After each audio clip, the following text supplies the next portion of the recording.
Boom. The red light is on. The red light of doom.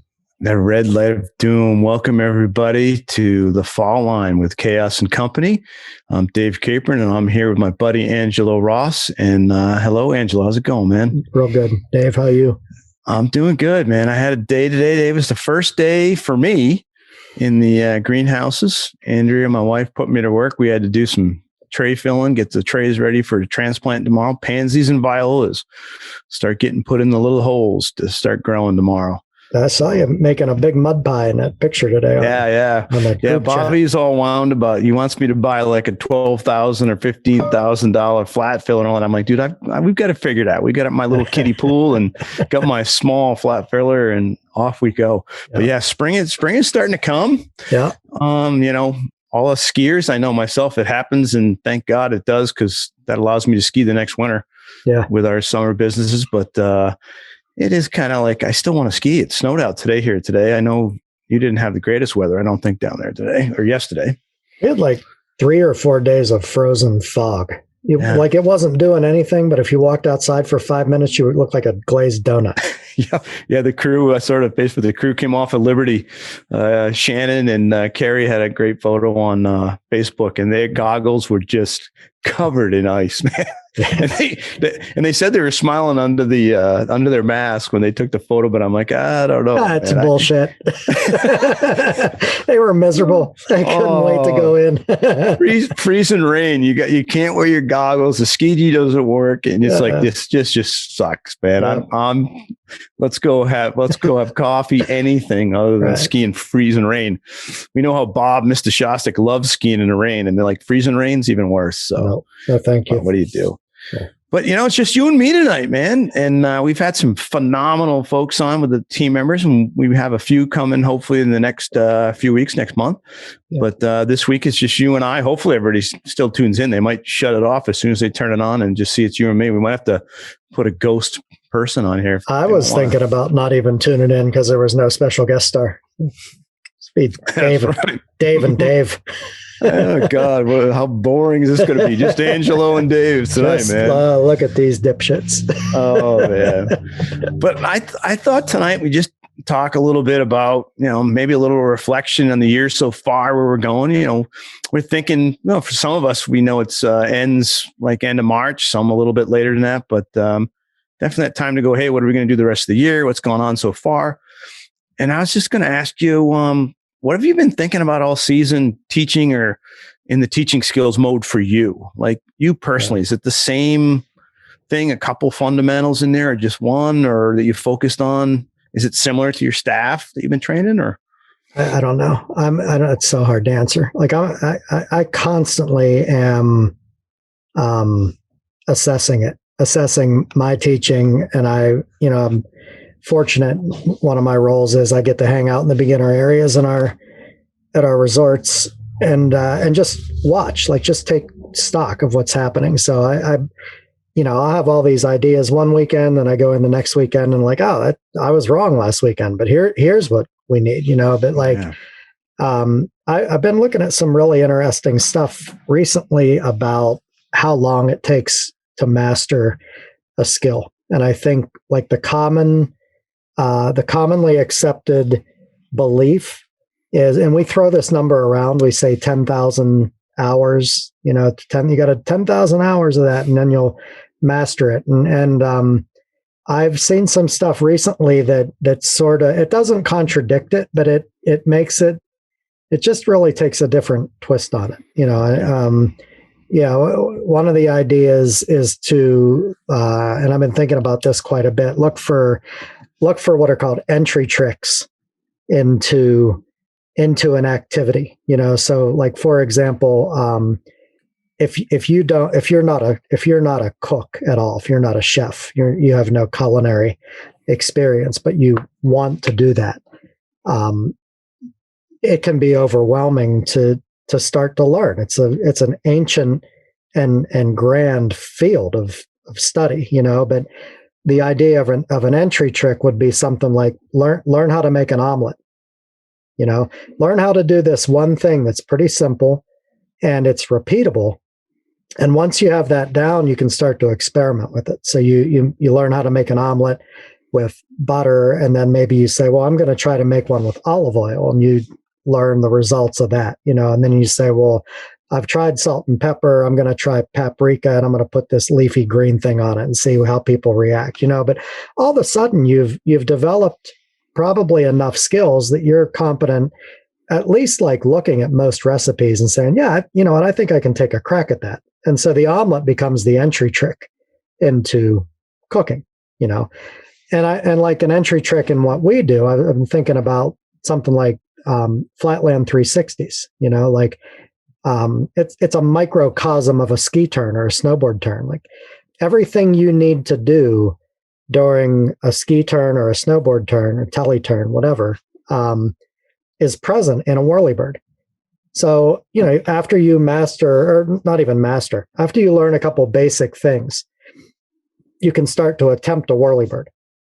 And at first they might be sketchy, but you like do them, like really commit and put energy into learning this thing. It's probably not going to take you all that long to get pretty good at it, handful of hours, like maybe a full ski day.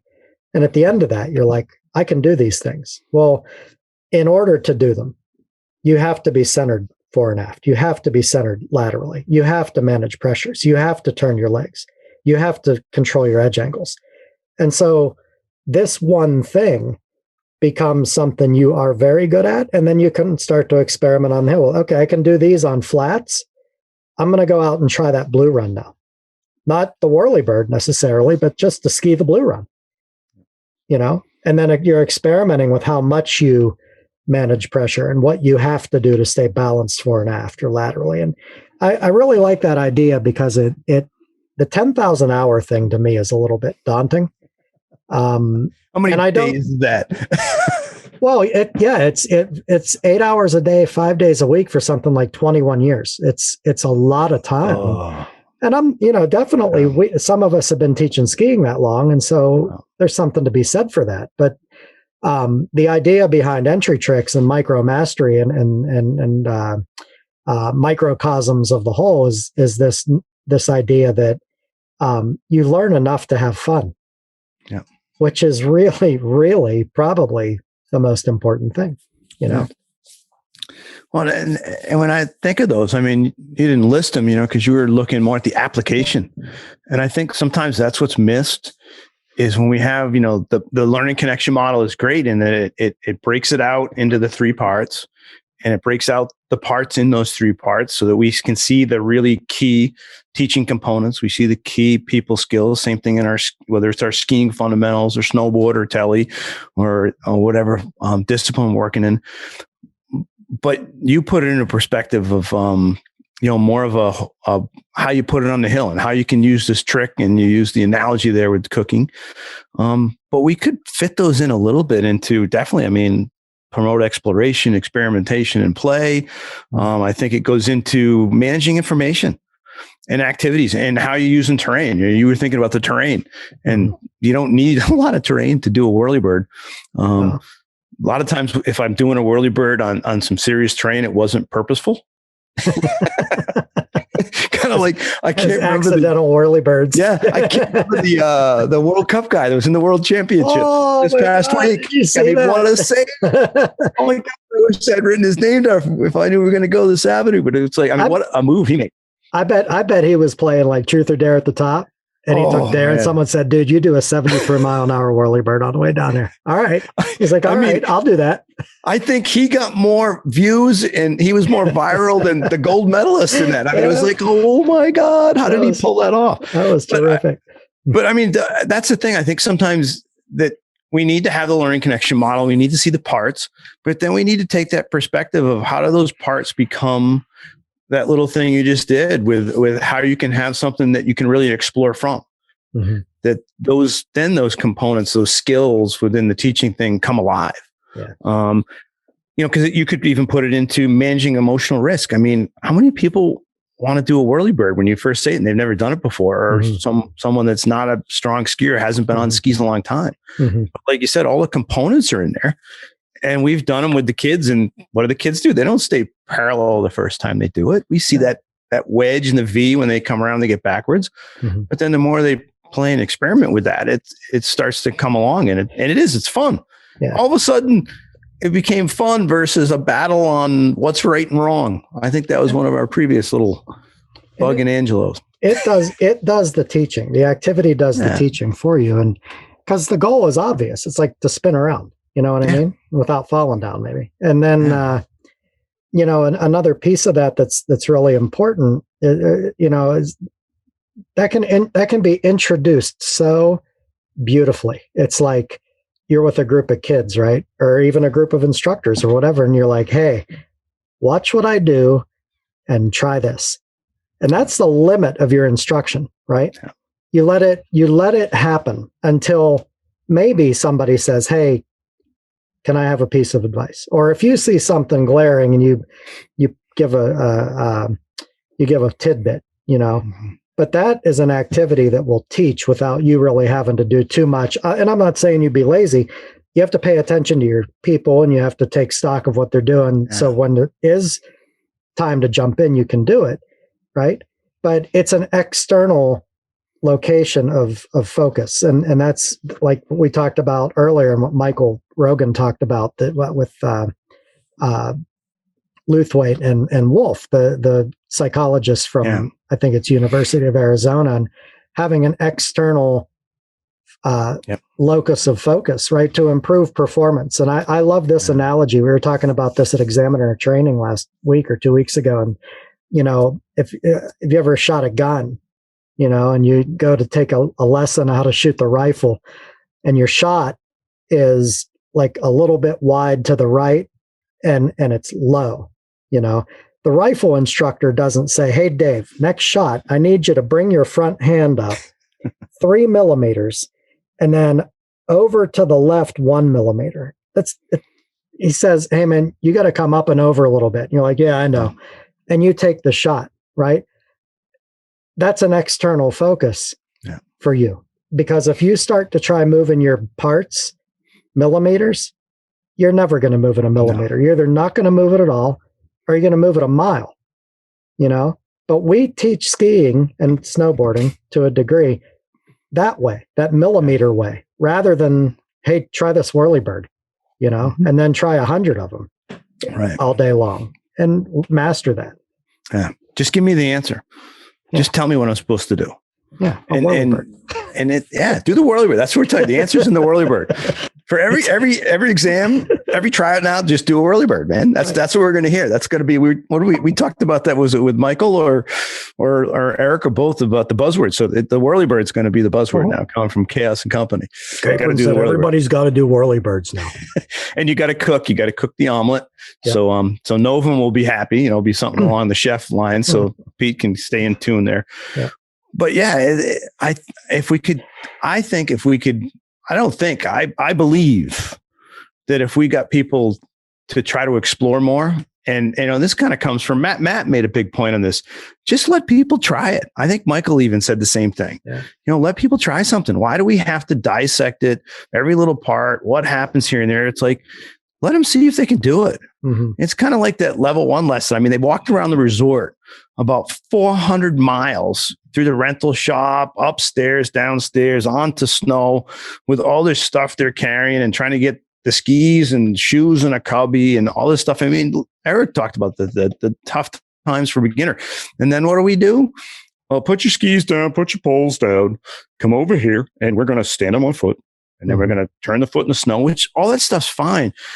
But why not just put the skis on and let them give it a shot just walking around on the flats?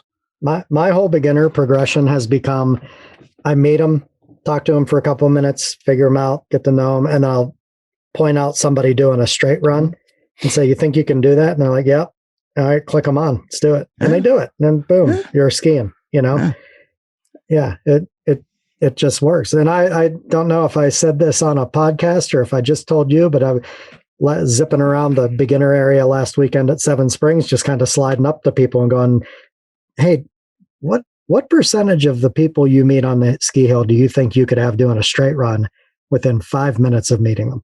And then just kind of skiing away, you know? I remember this. Now this is when we were talking with Lee, and what was this called? This was called swooping and pooping. That's right. That's what Lee called it. Swooping and pooping. You just come in, That's right. you swoop in, and boom, you drop the poop and you walk off. You say something and you go. Yeah. But what do you think about that? What's your answer? What percentage of people do you think who walk into the beginner area, it's their first time ever, within 5 minutes of meeting you, could be in a straight run? Because I'll give you this, or I'll say this. I don't think you have to have necessarily, especially with adults, because they got poles, or even older kids have poles. Anybody that has a pair of poles, you don't need a downhill grade to create a straight run. They can push with their poles for propulsion. And even if they're barely moving, they're sliding. I mean, how long does a straight run have? How long do they have to slide straight to be considered a straight run? Not much. So say a ski length, 2 ski lengths. Yeah. If people want a certain distance there, that's the minimum. They can do that with poles. So they can do that on the flats. I think almost all of the participants that come to skiing could do a straight run. I mean, I think most of the little kids, if we have the terrain right, and that's what comes from like Eric's world and snow operating, that let's have the terrain be right. So if we can, as ski instructors, even if we don't have all that perfect terrain, let's pick a good spot. Let's try to. I mean, you're one of the snow operating guys. I mean, think of the little half pipe that gets built, right? That's where it starts. Yeah, dude, these are bipeds. Like, we struggled for 2.5 billion years to crawl up out of the mud to stand on 2 legs. Yeah. We're good at it. Yes. You know what I mean? And then on top of that, you don't even have to worry about your ankles because we're locked in these boots. Like, remove a joint from the equation. Just stand there and slide. That's right. But then it's high five because you're a skier now. Yeah, that is skiing. Yeah. I mean, we only turn because we get scared or we want to be geeky. Yeah. I mean, if you're not scared, you go straight. You watch most of the people out there skiing. I mean, there may be a few that they're trying to turn, but it isn't happening. But you watch some of these people coming down the hill, they're trying to go that fast. Yeah. I'm not sure why with some of their skill level, but I'd be getting a little scared and trying to slow down. But I mean, when I was a kid, I only turned when I had to. Oh my God. It's an idiot. That's why my mother put the helmet on. I must have hit it 40,000 times before I had the helmet though. So what's the difference? But, I mean, thinking, let's go back to the whirlybird. I mean, and where you started. I mean, why did you think of focusing there? You wanted your staff to have obviously probably a place to start. It's fun. Yeah. It's got every single element of skiing, and it even covers switch. Yeah. Because a lot of kids want to learn how to go to the park. Yeah. So I mean, it's just got the whole thing. That's the whole point behind the microcosm idea. It's got like virtually every aspect of what we do, short of leaving the ground. Yeah. So with your skateboard background, which relates to snowboard, and I know you snowboard, I've seen it. It's actually, I have to say, it's hell of a lot better than I'd be. So I know I was picking on you with the telly stuff you sent me, and I send you some stuff from me tellying, but dude, you're way better on the snowboard than I am. So you got me there. But I'll take it. I mean, was it a whirlybird because you wanted it kind of trick type orient? I think, I have a responsibility to think in multidisciplinary terms because I'm a TD for a multidiscipline school. Right. Yeah. And I'm a multidiscipline athlete. Like, I have telly skis, I have a snowboard, and I have alpine skis and Nordic skis. Like, I do all these things. I want to think in those terms. But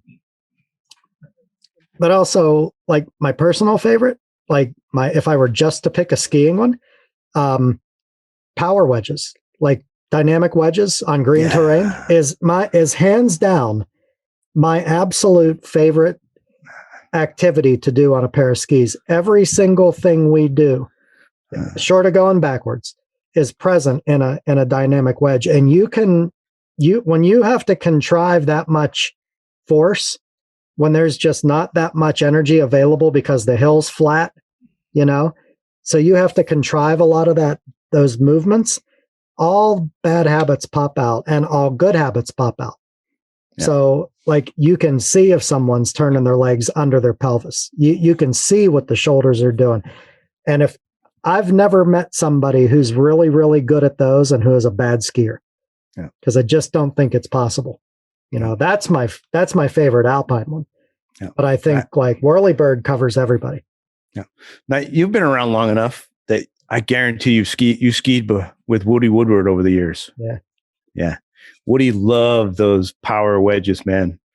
Oh my God. He would have us doing those. It may have been Woody I'll bet you it was either Woody or Bob Shostak who, because that was from that, in my head, that's from that era when I learned this.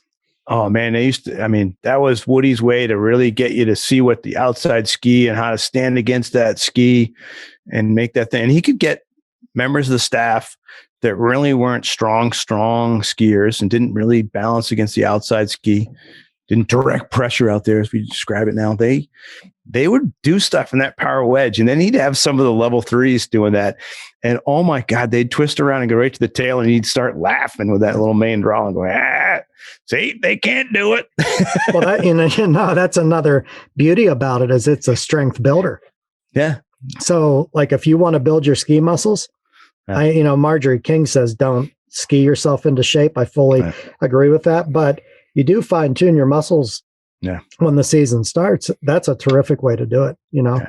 And I had a level 3 hopeful out a few weeks ago doing those, and I was seeing all kinds of shoulder rotation. And so I said, let me see your phone. And I filmed him, and I said, watch your shoulders. He's like, oh shit. That video doesn't lie, does it? I love when you pull it out. That's what Michael should have done to Eric when he was saying, I'm not rotating. And Michael's going, yeah, you are. He's saying, no, I'm not. You ski out. Michael should just grab the phone, video. Let me see your phone. Oh, you're not rotating? Let me see your phone. No, let me see your phone. I'll show you. I'll quit rotating. So, we're almost. We got another week here before we hit March, but what have you done training wise or thought process wise with any of your staffs? Because I know you're the training manager at 3 different resorts. So what's something that you've done that you'd like to maybe redo the training clinic or how it was presented? Yeah. Or maybe would you just want to do it again because you want reinforcement? I mean, what's top on the list for you? Little of both. Last year's training program, it was my first year as TD over 3 ski schools. I had been TD at Seven Springs before in the early 2000s for a handful of years, but then in the meantime, all 3 resorts came in under one ownership. Yeah. So I was asked to be the training director for all 3 schools, and they're all very different. So that was a challenge. And my director, Brett, and I have always say that. I don't know if it's Mike Tyson or not, but that's who they said it, like everybody's got a plan until they get punched in the face. Right. So the season started last year and we got punched in the face. It was like, wow, this is a big job. But I presented last year's training program it was sort of games based, just along the idea. Like I thought we had done technical skills for so long, and everybody has. It's the low-hanging fruit, But it was like, all right, we had been trying, I think, to improve our school from the bottom up, and I was like, that's not changing much, So I sort of redesigned the idea of being a staff trainer. I made everybody reapply. I made it a credentials-based and experience-based, appointment, and I intend to keep doing that. But I wanted to present with this new group of trainers to the staff this idea of play, pocket full of gizmos like rubber alligators, scouring pads from the kitchen sink, they call them soccer cones or rollerblade cones, those little dome-shaped cones, string, rope, popsicle sticks with little flags, just whatever moved you, in order to get your students to move and play. And here's an external objective. Like you think, let's do a teams race, skate up around, relay, go around that flag, come back, high five and go, and just really get folks moving. And, it's not everybody's cup of tea. And I get that. I wasn't trying to force it on anybody. I'm just like, hey, you have license to be creative. You're encouraged to be creative and fun, and even better if you actually ground it in skills based, because this is athleticism on skis. It's perfect, but it might have. I don't know that it was presented as I intended. So I would like another crack at that one. Yeah, for me, it's just continue to reinforce. I've been pretty pleased with what I've seen out there, because I have the same role you do. I get to go out there and sometimes just stand there and watch what happens. And I've done a couple days this week, had a chance of doing that when it's busy, when it's flying, when everybody's out, even though the staff's smaller, with the smaller staff this year with COVID and all. They were cranking it, and they were having fun. I mean, that's what excited me, that they're out there having fun. The students, didn't matter what age, was having fun and all this craziness we've all been dealing with. And I want to just reinforce that and make sure they know that it was good to see that they're having fun. But I would reinforce that. And probably the other thing that I would want to do more of, it's almost do more of, because we were thinking about it in the fall, but we didn't know how much the change in the format of, like a private. We have one lift as double coming off our private lineup. You can't even ride with a student, in terms of social distancing. So if I take a private, I've changed. I've had this one person I've been skiing with on telly once a week, and we try to get to the quads so that I can ride with her. Mm-hmm. Where, on the other list, she's more comfortable. She'd ride in a quad with me, and I'm comfortable there, but like on the doubles and that, we're both like, well, you got to be smart. Yeah. And so you don't get that connection on the lift. You don't get that time. So I think all the staff has found, how do you, when you don't have some of that time, especially in privates, how do you deal with the activities, the pacing? Mm-hmm. Are you going to, so I've been going to some different locations than I normally would, not necessarily different pitch, but it's definitely a different time frame on the hill, lift wise, and a little different terrain. You get comfortable at one spot. You go, I know if I go here and do this, it's going to be really nice for them. Mm-hmm. And after being there 20 something years, you pick out the spots, on a certain day of the week. If there's traffic, some spots won't, some will. Mm-hmm. So I wish I knew then a little bit about how I would handle it, so I could help the staff with that, of how to think about where they were in the mountain, or just how they would handle not having that lift time and trying to connect with somebody, because you do have to do it quicker. You have to do it a little different.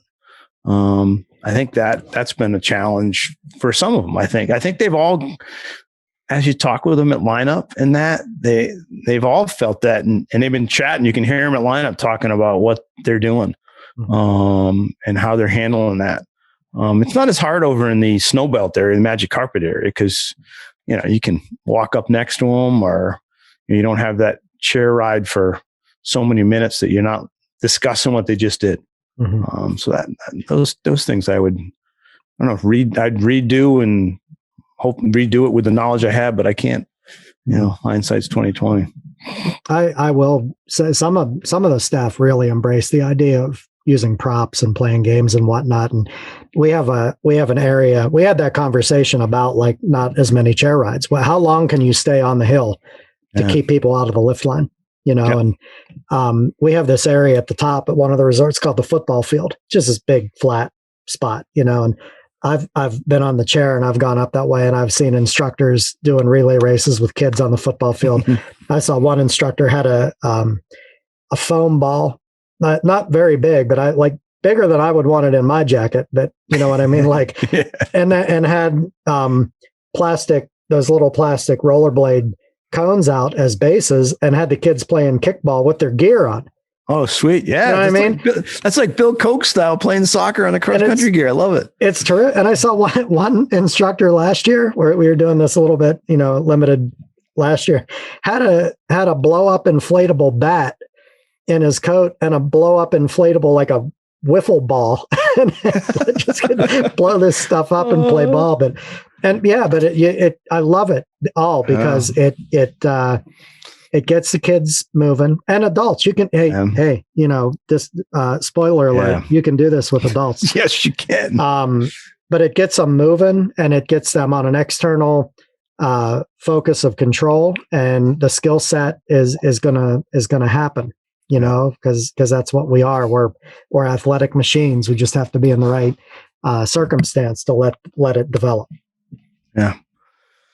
So, this is the big one. Do you think your staff this year is more willing to try new stuff or something different, or is it kind of the same? I mean, because I know my staff a lot of time it's hard to get them out of doing the same thing. No, my staff is terrific. I'm really fortunate. I mean, it's like 300 people. And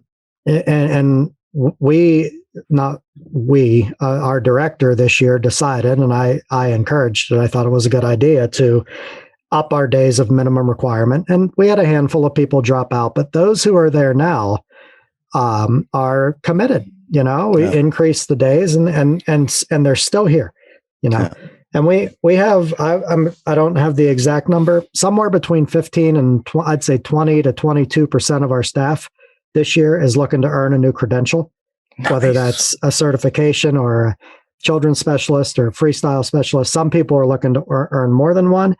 We've got 4 people, if you count the tele guy who kind of got the short end because that dev team exam or that dev team tryout was canceled, but we've got 3 going for Alpine dev team. Like that to me, that says a lot because for the vast majority of people, this is a hobby job, and that's not meant to be demeaning in any way, but it's not their primary source of income.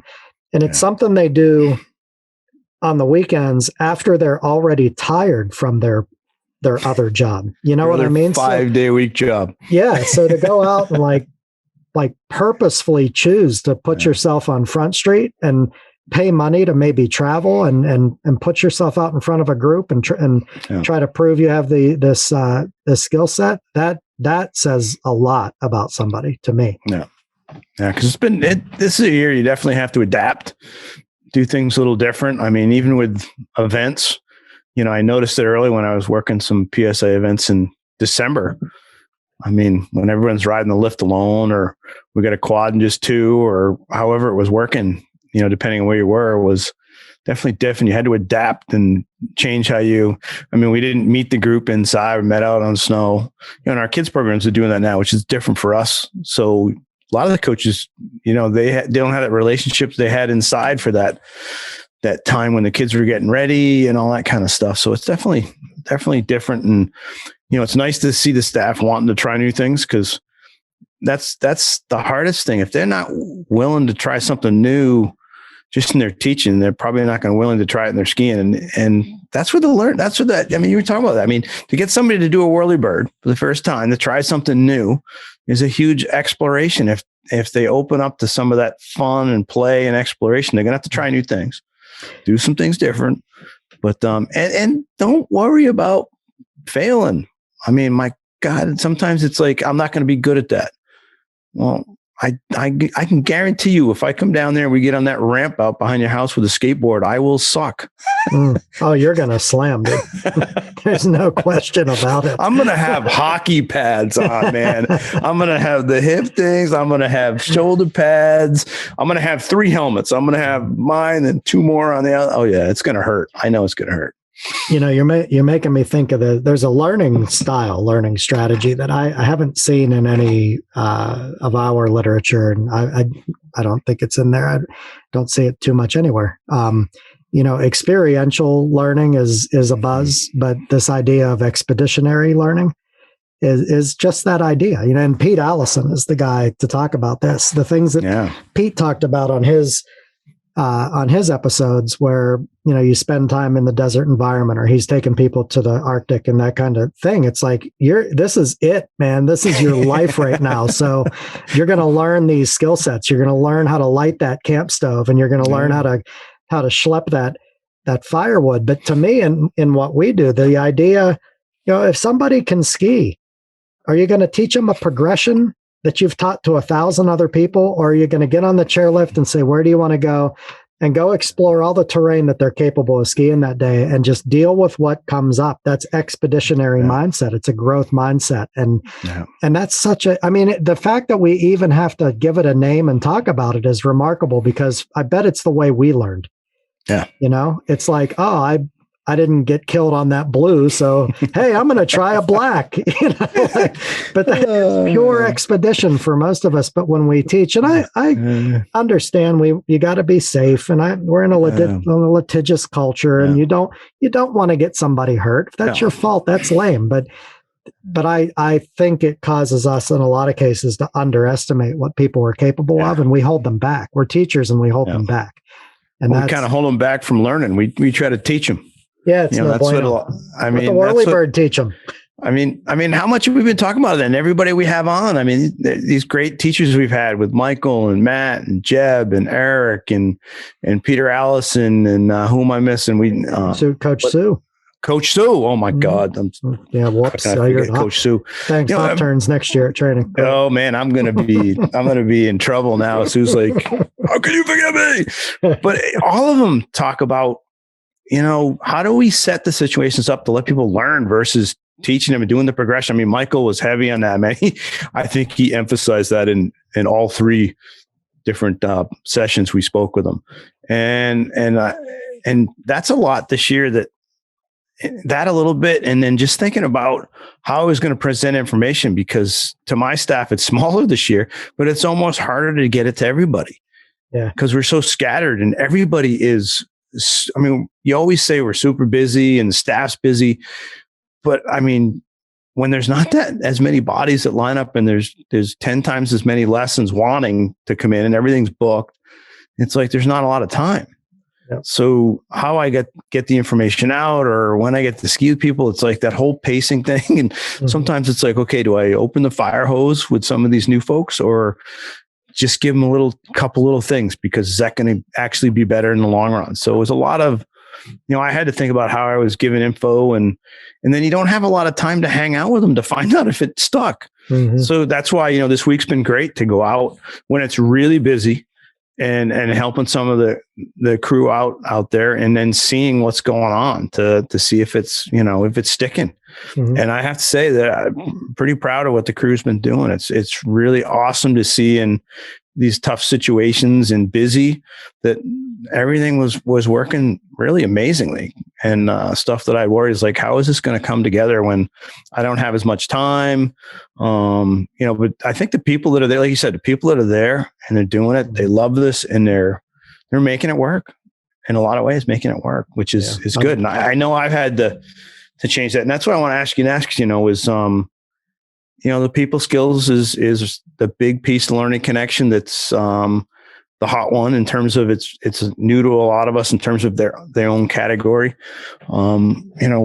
Where's your focus there been for you personally? Is there a focus, or is it all of them, or what's the meat there for you?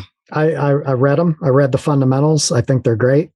But you have to dig deeper immediately. And to me, the people skills, that's probably the most real thing to ever come out of this organization is that one, because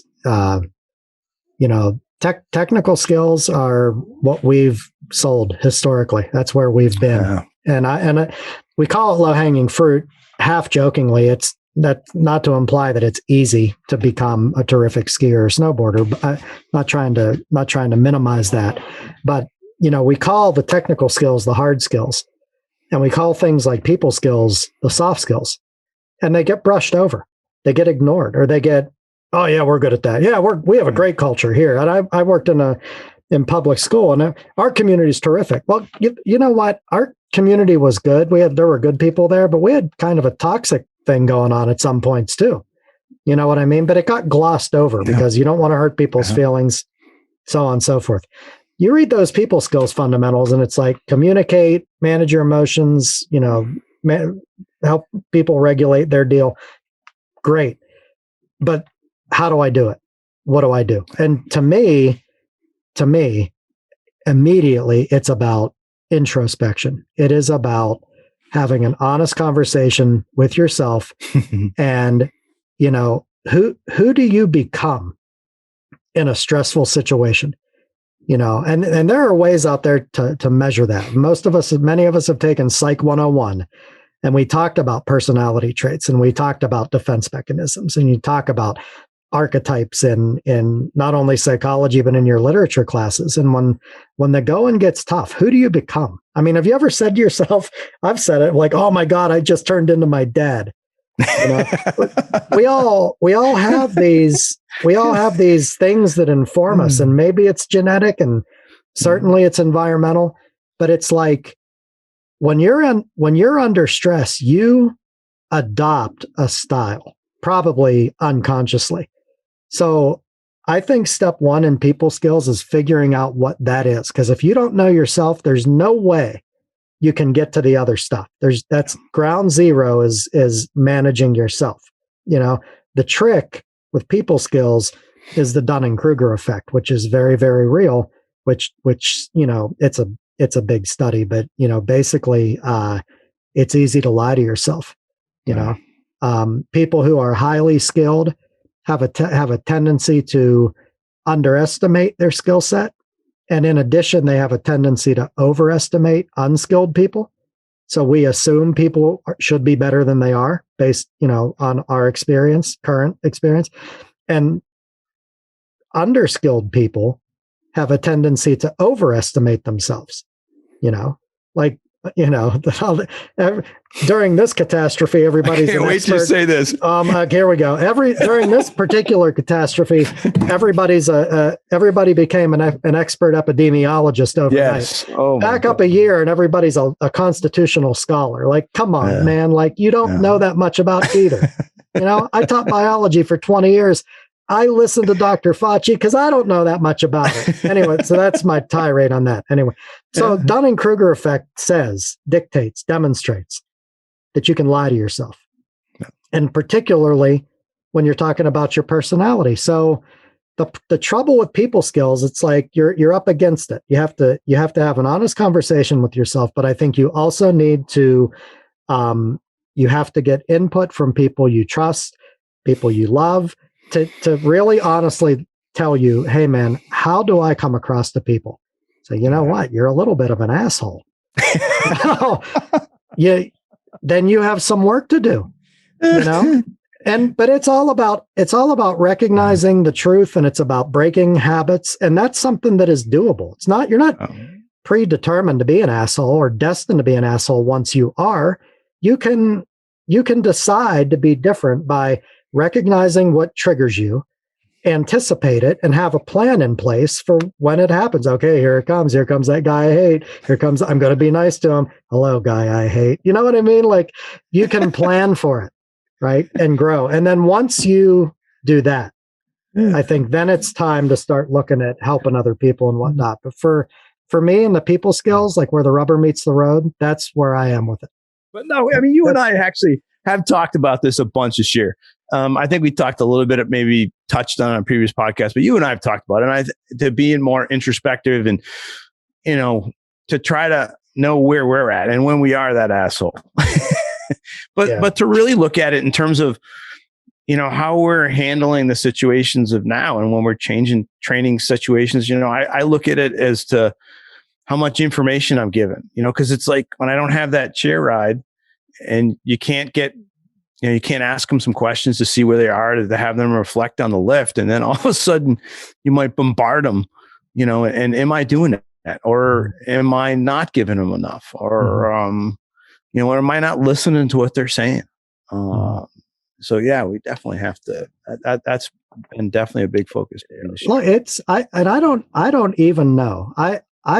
I would say I doubt it, but maybe I'm wrong. I don't even know that when the team put out the people skills stuff, they realized what they were throwing out. I mean, this is a challenge about you as a person, as your humanity. If you really take stock of people skills and the things that are in those fundamentals, and you really are serious about being good at it, we're talking about what kind of person you're choosing to be, you know. And like I read this stuff and I go, yeah, this is how I feel about people skills. And I'm going to communicate in an assertive manner, and I'm going to use I statements. And then 15 minutes later, I'm in an argument with the person I share my home with. And I'm like, oh my God, I'm an idiot. Like, I said one thing 5 minutes ago and then flew off the handle. Like, Hey, nobody's perfect at it. Like it's really, really hard. And I think personally, like they shouldn't be called the soft skills. They should be called the much harder skills. Much harder. Look, man, I get that Wedge Christie is hard. I get that. Not being a prick sometimes is a lot harder. Yeah. Yeah. And I think one of the hard things is that you can, we're supposed to manage our emotions and actions. Well, sometimes 3 different people will interpret your action 3 different ways. Yeah. So that's a challenge too, because to read and know how they read your reaction or how it affected them. I mean, different people will be affected differently by the same thing that's going on, or the environment you're in. I mean, just think of it like, we get that mode and it's you get that powder day. But, if I take the staff out on a powder day, I don't know how many, we don't get powder days every day as much as I try to tease Jess and all you guys down there in PA. We had a powder day today. It's like sidewall deep right now. But people there in that situation, man, down deep, it's like, I'm ready to rip, man. It's a powder day. We're in the East. It's not like we get 7 feet of snow like they're getting a snowbird right now. We got 4 today, big powder day, 4 days. Let's get on a 120 underfoot just so I can float in 4 inches of fluff. But everybody reacts at different. So you can go out and be all pumped up and excited. And there's a couple of people in the group that they're scared, man. They're scared shitless right now because they're not good in some of that. They're used to that smooth corduroy where they can throw those skis sideways, and the skis all of a sudden won't go sideways. We had one of those days this week. So I think we have to take that into account. And that's where I think it gets to be as you're saying, it's the hard skills, not the soft. It's the harder skills. How do you handle it when say you had 5 people and they all read you 5 different ways? Because that happens. I mean, I see it. You can go out in a group and 9 people say you killed it. And one person, that 10th person, say, this was the worst clinic I've ever had. This person didn't do anything right. Yeah. But I still, when I have that, I'm like, okay, what did I do? What can I do better? How did that happen? I mean, I think we still have to be introspective and try to figure it out, because we won't get any better. And we're just going to be that asshole that you say I am all the time.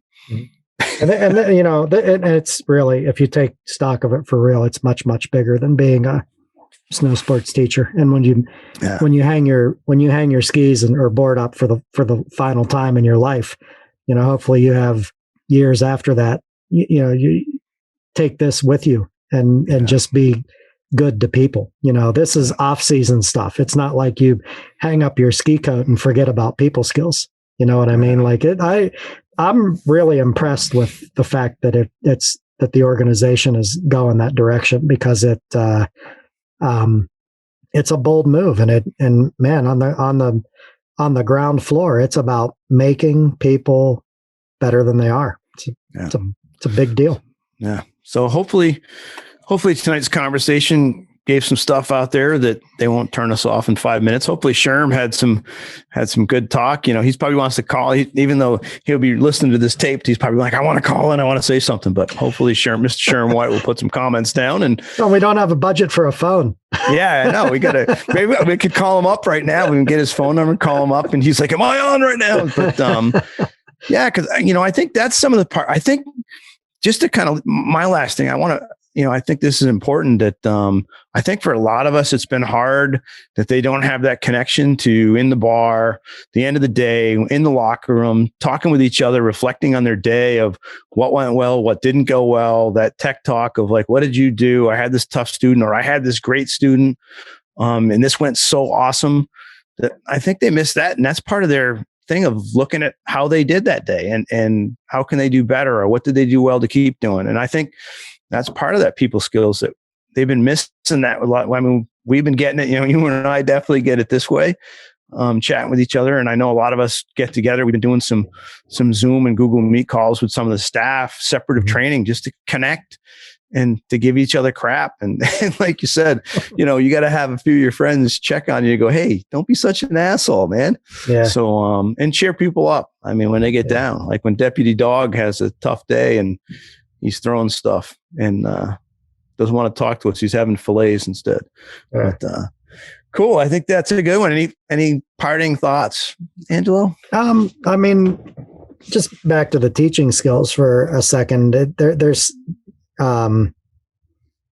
so many different ways you can approach conveying information to people, and I would encourage folks to have a look at it. I mean, do a quick Google search about instructional methods and just really use your imagination about how you're teaching, and be honest and look at yourself and, change it up and experiment and see what works on this day and see what works with this person. And the beauty of this is when you broaden that toolkit, when you broaden that methodological toolkit, and you have strategies to choose from based on how you think it's going to serve that person best, you're also going a long way with the people skills piece of it, because if you choose a great strategy for teaching somebody something, they're just going to be stoked about that and half of that battle is fought already too, so I would just encourage that, because it's a large part of what we do. I think it's the second word in the title, isn't it? Yeah. Snow sports instructor. Yeah. So that snow sports thing, do you include yourself with tubing? Are you a tubing instructor? That's not a sport. Okay. I'm just checking. I like you're pretty definite on that. It's not a sport. No, it's not. All right. Not dignifying it with that title. Not dignifying it. No. All right. Thanks everybody. Let me clarify. Not that it's not fun. It's definitely fun, but it's just not a sport. It's not a sport, man. Not a sport. When you just sit on the tube and it goes, and that's all we could tie you on there. I mean, what is? I mean, come on. I mean, no way. I mean, that's just. You don't do anything. You just lay there. My buddy calls that a sack of potato sports. If a sack of potatoes can do it, it's not a sport. I can put a sack of potatoes in that inner tube. It can do the same thing that person did. Not a sport. Yeah. I bet you Jake would say that's not even a sport. Jake would choke on a chicken bone and then. All right, man. Pretty quiet tonight. Yeah. I better check his pulse. Yeah, you better check his pulse. He wasn't whining tonight, but. Hey, thanks everybody for tuning in. If you're liking the podcast, it'd be great when you see it come on Facebook and to share it for us and spread the word. And maybe we'll have some more folks listening in so we can grow the viewership and the friends we have out there. Thanks, everybody. Take care.